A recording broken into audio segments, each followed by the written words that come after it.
بسم اللہ الرحمن الرحیم۔ حکایت نمبر 6۔ عنوان ہے بے وقوف کی صحبت۔ حضرت عیسیٰ علیہ السلام تیز تیز قدم اٹھاتے ہوئے ایک پہاڑ کی طرف جا رہے تھے۔ ایک آدمی نے بلند آواز سے پکار کر کہا، اے خدا کے رسول علیہ السلام، آپ اس وقت کہاں تشریف لے جا رہے ہیں؟ بجائے خوف کیا ہے؟ آپ علیہ السلام کے پیچھے کوئی دشمن بھی تو نظر نہیں آتا۔ حضرت عیسیٰ علیہ السلام نے فرمایا، میں ایک احمق آدمی سے بھاگ رہا ہوں، تو میرے بھاگنے میں خلل مت ڈال۔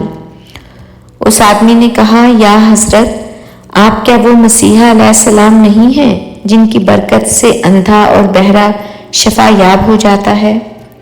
آپ علیہ السلام نے فرمایا، ہاں۔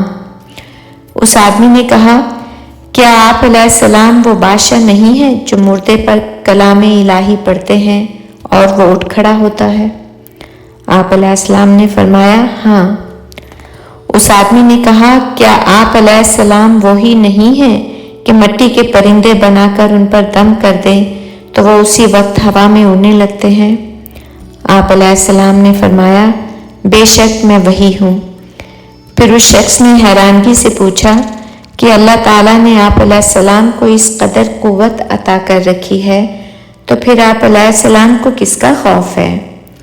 حضرت عیسیٰ علیہ السلام نے فرمایا، اس رب العزت کی قسم کہ جس کے اسم اعظم کو میں نے اندھوں اور بہروں پر پڑھا تو وہ شفا یاب ہو گئے، پہاڑوں پر پڑھا وہ ہٹ گئے، مردوں پر پڑھا وہ جی اٹھے، لیکن وہی اسم اعظم میں نے احمد پر لاکھوں بار پڑھا لیکن اس پر کچھ اثر نہ ہوا۔ اس شخص نے پوچھا، یا حضرت علیہ السلام، یہ کیا ہے کہ اسم اعظم اندھوں، بہروں اور مردوں پر تو اثر کرے لیکن احمد پر کوئی اثر نہیں کرتا، حالانکہ حماقت بھی ایک مرض ہے؟ حضرت عیسیٰ علیہ السلام نے جواب دیا، حماقت کی بیماری خدائی قہر ہے۔